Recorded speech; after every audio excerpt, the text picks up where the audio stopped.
এতিয়া চোৱা correct tense না এতিয়া আমি কেনেকৈ কৰিম চোৱা এইটো বাক্যটোত কি আছে কোৱাচোন she do the sum yesterday yesterday মানে কি যোৱাকালি yesterday মানে যোৱাকালি যদি যোৱাকালি থাকে কোনোটা বাক্য চোৱা ইয়াত কৰিছো ইয়াত ভাবটো আমাক কি দি আছে do হয়না অৰ্থাৎ কি টেন্সত কি আছে প্ৰেজেন্ট টেন্সত তো যোৱাকালি হলে কিন্তু প্ৰেজেন্ট টেন্সৰ বাক্য হ'ব নেকি যোৱাকালিৰ কথা যদি কোৱা তেনে প্ৰেজেন্ট টেন্সৰ এটো কি টেন্সৰ বাক্য হ'ব past tense very good এটো কি টেন্সৰ বাক্য হ'ব এটো যেহেতু যোৱাকালি yesterday মানে যেহেতু আমি জানো যোৱাকালি তে ইয়াত কি কৈছে বাক্যটোৰ অৰ্থটো বুজি লওঁ she do the sum yesterday sum যোগ অংক তোমালোকে গণিত কৰা নহয় যোগ অংক পাম আমি যোগ কৰা বুলি কওঁ she do the sum যোগ কৰিব পাৰে yesterday যোগটো কৰিছিল বা অংকটো কৰিছিল বুলি যদি কওঁ তেনেহলে আমি do হলে কৰা কি যোৱাকালি অংকটো কৰা বাক্যটো শুদ্ধ হ'ব জানো সি যোৱাকালি অংকটো কৰা হ'ব কি মানে কি তাই যোৱাকালি অংকটো কৰা অশুদ্ধ হ'ব না ইয়াৰ শুদ্ধ বাক্যটো কি হ'ব তাই যোৱাকালি অংকটো কৰিছিল নাকি কৰা কলে হ'ব জানো past tense আমাৰ গঠন কি তো আমাৰ আগতে গম পাইছো past tense গঠন কি subject plus কি verb to অর্থাৎ কি রে our past tense past form না our past form পিছত কি থাকিব object আৰু plus কি হ'ব others না plus কি others অৰ্থাৎ সাবজেক্টেৰ পিছত আমাৰ ভাবটো কি কৰিব লাগিব to বনাব লাগিব past tense হ'ব না past indefinite tense yesterday মানে কি লিখিবা তোমালোকে past indefinite tense না past indefinite tense গঠন তোমালোকে জানা subject plus verb to plus object plus others তেনেহলে আমি গম পালো যে যেহেতু কৰাটো কি লিখিব লাগে কৰিছিল তেতিয়াহে বাক্যটো শুদ্ধ হ'ব গতিকে কি হ'ব দুটো কি হ'ব দুটোৰ past tense কি হ'ব she do did done পাইছা নে নাই past tense কি রে do did done তেনার do did done আবার একটু do hall present form did হল কি রে past ফর্ম আর done হল past পার্টিসিপল ফর্ম অর্থাৎ ভার্ব 3 বুলি কও না আমি শর্টকাটত বুজি গলাই না তো তেনেহলে আমি এটু কি কৰিম ভার্বটো কি মহা did কার শুদ্ধ হইছে ভেরি গুড কি কোন ঠিক করেছে यस আমি কি এমএলএ দেখতে পাচ্ছি বুঝছা এতিয়া আৰু ভুল হ'ব হ্যাঁ ঠিক আছে এতিয়া চাও নেক্সট নাও the wine এটা বুঝা the wine blow now মানে কি এতিয়া আমি সদায় এইবিলাক বস্তু মনত ৰাখিম yesterday মানে আমি প্ৰেজেন্ট ইনডিফিনিট টেন্স লিখি না তোমালোকে সদায় এটা যদি বাক্য কাৰেক্ট টেন্স কৰিব দিয়ে আৰু এই বাক্যটো যদি yesterday থাকে অৰ্থাৎ তোমালোকে বেছিভাগ ক্ষেত্ৰতে কি হ'ব past তোমাৰ past ইনডিফিনিট টেন্স না কি টেন্স হ'ব past ইনডিফিনিট টেন্স এতিয়া এইটো কি টেন্স হ'ব যদি নাও থাকে মনত থাকিবা যদি নাও থাকে এতিয়া নাও মানে কি ৰে এতিয়া কি কৈছে the wine মানে কি বায়ু wine মানে কি বায়ু wine মানে বায়ু কি কৈছে ইয়াত blow মানে কি বৈ থকা বায়ু বলা বুলি কওঁ বায়ু বলা না the wine blow now অর্থাৎ আমি এইটো কি টেন্সত লিখিলে বাক্যটো শুদ্ধ হ'ব তো আমি গম পালো নাও আছে নাও মানে আমি সদায় কি কৰিম আৰু কন্টিনিউয়াস টেন্স নাও মানে কি হ'ব কন্টিনিউয়াস এটা কি টেন্স কন্টিনিউয়াস হ'ব প্রেজেন্ট নে পাস্ট বর্তমান যদি নাও মানে এতিয়া বা বর্তমান সময় এতিয়া কি আছে বতা বলি আছে কি হ'ব ভেরি গুড এটা কি টেন্স হ'ব এনে ধৰণে আমি বুজিম কি টেন্স হ'ব প্রেজেন্ট টেন্স গতিকে প্রেজেন্ট কন্টিনিউয়াস হৈ গ'ল তেনেহলে কি কন্টিনিউয়াস হৈ গ'ল প্ৰথমতে আমি গম পালো যে এইটো প্ৰেজেন্ট টেন্স হ'ব তাৰপিছত প্ৰেজেন্টৰ ভাগ আছিল চাৰিটা ভাগ আছে তাৰে ভিতৰত আমি কি কৰিম কন্টিনিউয়াস প্ৰেজেন্ট কন্টিনিউয়াস টেন্সৰ গঠন কি ৰে সাবজেক্ট প্লাস কি ৰে am is are এটা বহিব কি বহিব am is are এটা auxiliary verb am is are plus ভাৰ্বৰ লগত কি হ'ব ing যোগ প্লাস ই subject Plus others. plus others হয় না plus others তেনেহলে আমি গম পাই গলো এটো কন্টিনিউয়াস টেন্স হ'ব আৰু লগতে কি কন্টিনিউয়াস প্ৰেজেন্ট কন্টিনিউয়াস যেটো বৰ্তমান সময়ৰ কথা কৈছে নাও থাকিলে তোমালোকে সদায় মনত ৰাখিবা নাও শব্দটো থাকিলে কি লিখিবা প্ৰেজেন্ট কন্টিনিউয়াস অৰ্থাৎ বেছিভাগ ক্ষেত্ৰত আৰু ইয়েষ্টাৰডে থাকিলে কি হ'ল লিখিবা তোমালোকে past indefinite tense আমি লিখিলুৱে হয় না এইখিনি কথা আমি মনত ৰাখিম এনে ধৰণৰ প্ৰেক্টিস কৰি কৰি আমি মনত ৰাখিম এইটো কৰিম কেনেকৈ তেনেহলে কন্টিনিউয়াস যে present continuous tense of the subject of wine আমি দা ওয়াইন লিখি লম দা ওয়াইন ওয়াই এন লিখি লৈছো তাৰ পিছত আমাৰ আহিব এতিয়া কন্টিনিউয়াস টেন্স যে প্ৰেজেন্ট কন্টিনিউয়াস গঠন হ'ল এম ইজ আৰ এটা অক্সিলাৰি ভাৰ্ব হ'ব লাগিব যিকোনো এটা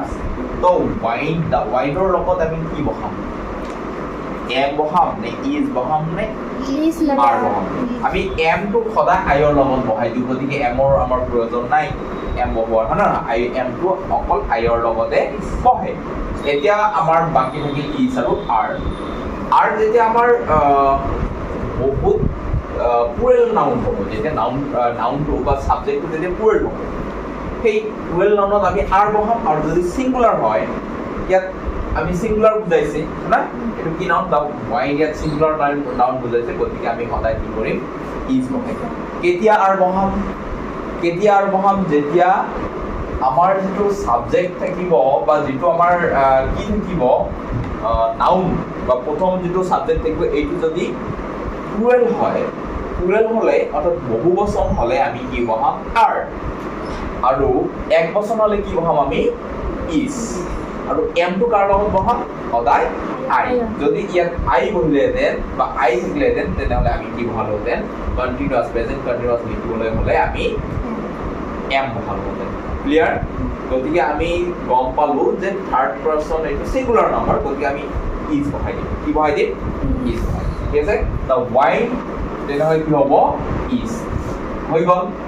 আমাৰ অক্সিলাৰি ভাৰ্ব বহুৱা হৈ গ'ল দা ওয়াইন ইজ পিছত দা ওয়াইন ইজ হৈ গ'ল তাৰ পিছত কি আছে চোৱা ওয়াইন ইজৰ পিছত আমাৰ যিটো ভাৰ্ব আছে ব্লো তাৰ লগত কি কৰিব লাগিব আই এন জি কি দিব লাগিব আই এন জি নিয়মমতে প্ৰেজেন্ট কন্টিনিউয়াছৰ নিয়মমতে কি পাইছিলো আমি ভাৰ্বৰ লগত আই এন জি আমি বিভাগ বহোৱাৰ পিছতে আমি কি কৰিম ব্লোৰ লগত কি কৰিম ব্লোইং বি এল অ ডব্লিউ আই এন ব্লোইং নাও কাৰ শুদ্ধ হৈছে আৰু হোৱা নাই এতিয়া বুলবন এতিয়া দুজনৰ শুদ্ধ হৈছে ভেৰি গুড এতিয়া চোৱা এতিয়াৰ পৰা তোমালোকৰ ভুল হ'ব নেকি এনেকুৱা হা আৰু তোমালোকক দিম তোমালোকে প্ৰেক্টিছ কৰিবা তো এতিয়া আৰু এনেকুৱা ভুল নকৰিবা ঠিক আছে এতিয়া নেক্সট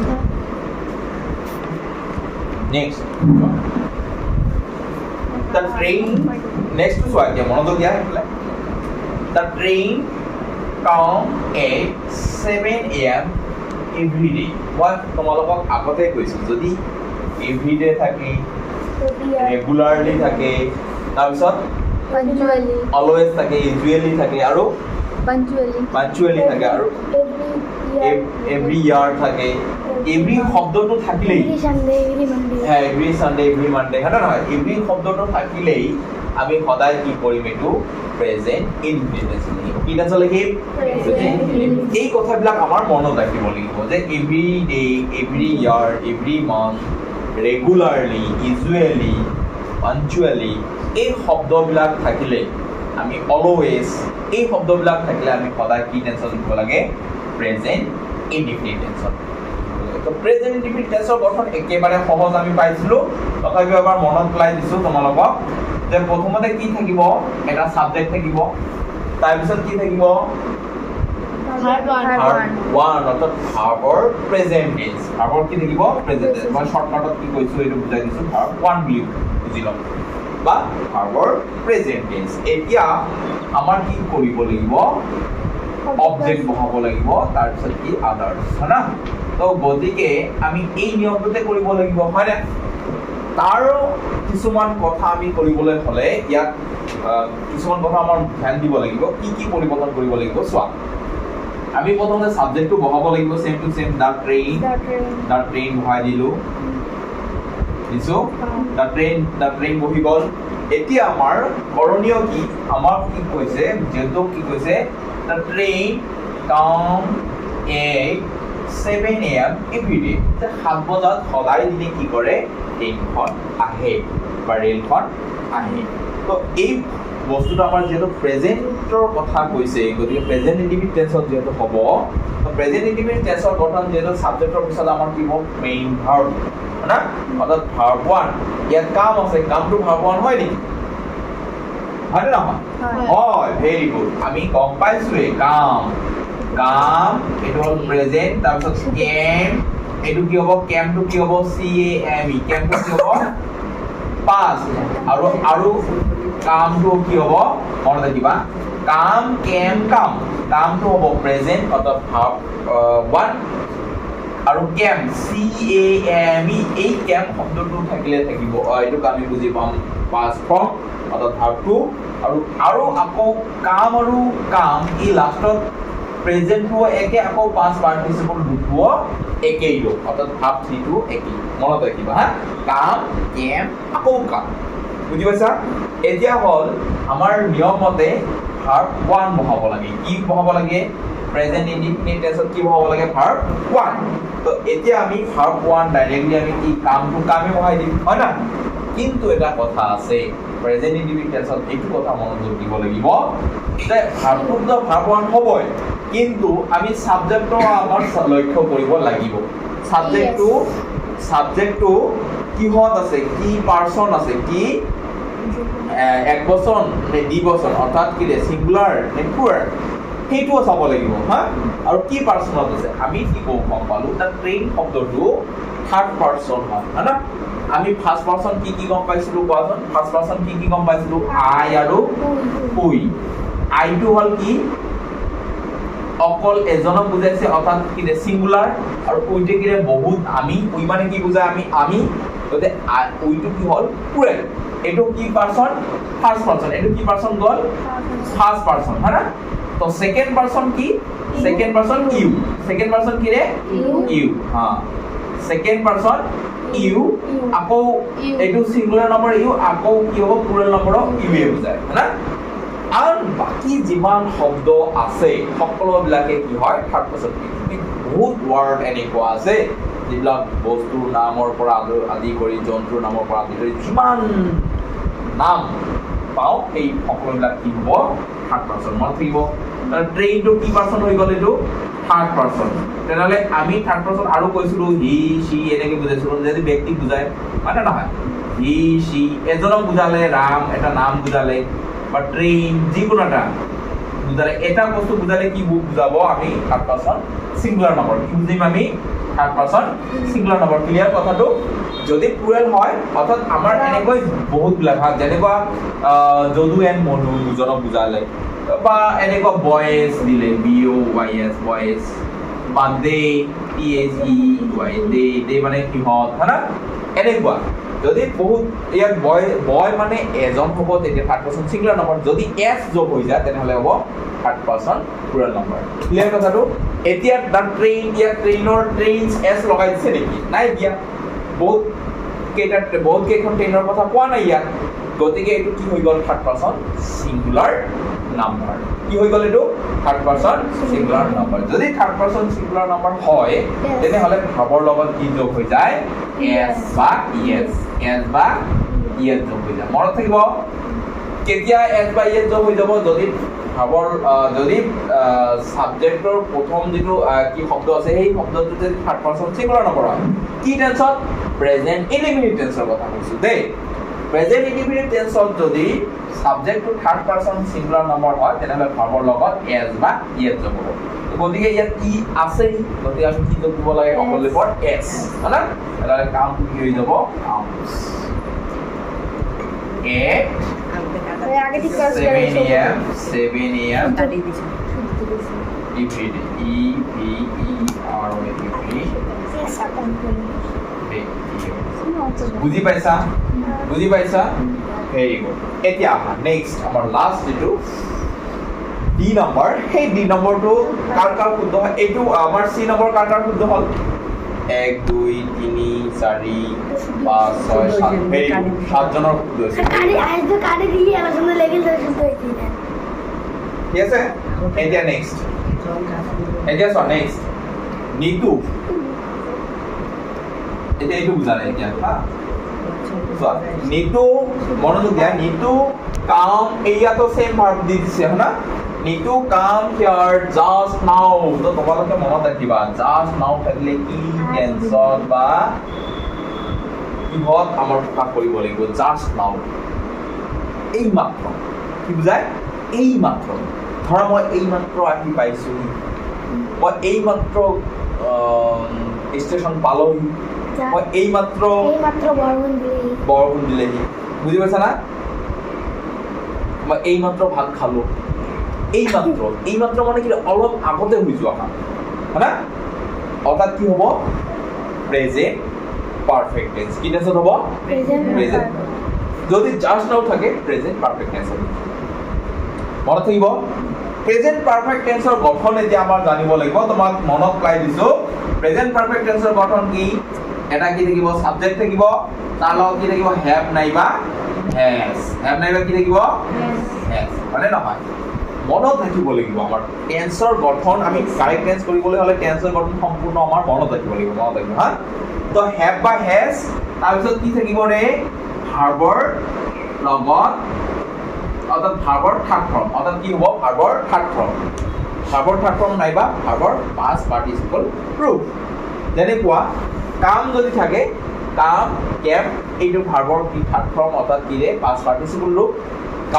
কাম কেম কাম তেনেহলে কোনটো ৰূপ বহিব এই ৰূপটো বহিব ক্লিয়াৰ কথাটো তো এতিয়া কোৱা তাৰ আগত এটা কি বহাব লাগিব অক্সিলাৰি ভাৰ্ব বহাব লাগিব হ্যাভ বা হ্যাজ বাকি সাবজেক্ট অবজেক্ট এইবিলাক সেমে থাকি যাব এইবিলাকৰ কোনো পৰিৱৰ্তন নহয় তেনেহলে আমাৰ নিতুৱে থাকি যাব মানে নিতুটো লিখি লওঁ নিতু এতিয়া আমাৰ কাম আহিব আমাৰ কি হ'ব অক্সিলাৰি ভাৰ্ব যিকোনো এটা বহিব হ্যাভ নাইবা হ্যাজ এতিয়া নিৰ্ধাৰণ কৰিম হ্যাভ হ'ব নে হ্যাজ মনত ৰাখিবা যদি সাবজেক্টটো থাৰ্ড পাৰসন সিঙ্গুলাৰ নম্বৰ হয় তেন্তে তাৰ লগত আমি হ্যাজ বহাম কি বহাম কেতিয়া হ্যাজ বহাম যদি সাবজেক্টটো থাৰ্ড পাৰসন সিঙ্গুলাৰ নম্বৰ হয় তেনেহলে হ্যাজ আৰু যদি ফাৰ্স্ট পাৰসন হয় অৰ্থাৎ আইৰ লগত আমি হ্যাভ বহাম মনত ৰাখিবা আই হ্যাভ ক্লিয়াৰ কথাটো আই হ্যাভ যদি থাকি যায় থাৰ্ড পাৰসন সিঙ্গুলাৰ নম্বৰ অর্থাৎ রাম শ্যাম যদু মধু হি শি সদায় has he has Ram has হ্যাঁ যদু হ্যাজ নিতু হ্যাজ যিকোনো থার্ড পারসন সিঙ্গুলার নম্বৰ হলেই আমি কি বহাই দিম হ্যাজ বহাম কথা ক্লিয়াৰ বুজি পাইছা সকলোৱে এতিয়া তেনেহলে ইয়াত কি বহিব হ্যাভ নে has very good Nitu has হৈ গ'ল এতিয়া আমাৰ আহিব ভাৰ্বৰ আমাৰ ৰূপটো সলনি কৰিব লাগিব কি ফৰ্মত পাস্ট পাৰ্টিসিপল ফর্ম অর্থাৎ থার্ড ফর্মত না তেনেহলে কামটো কি হৈ যাব কামেই হৈ যাব ইয়াত কোনো পৰিৱৰ্তন কৰিব লাগিব নেকি নালাগে ইয়াত যেহেতু থাৰ্ড ফৰ্ম একেই প্ৰেজেন্ট আৰু পাস্ট পাৰ্টিসিপল ৰূপ একেই গতিকে আমি কামেই বহাই দিলো হয় নে নহয় তাৰপিছত কি হ'ব নিতু হ্যাজ কাম বাকি সেম টু সেম আছে যে ফোন আহিছে Here just now. বুজি পাইছা হা কাৰ শুদ্ধ হল এইটো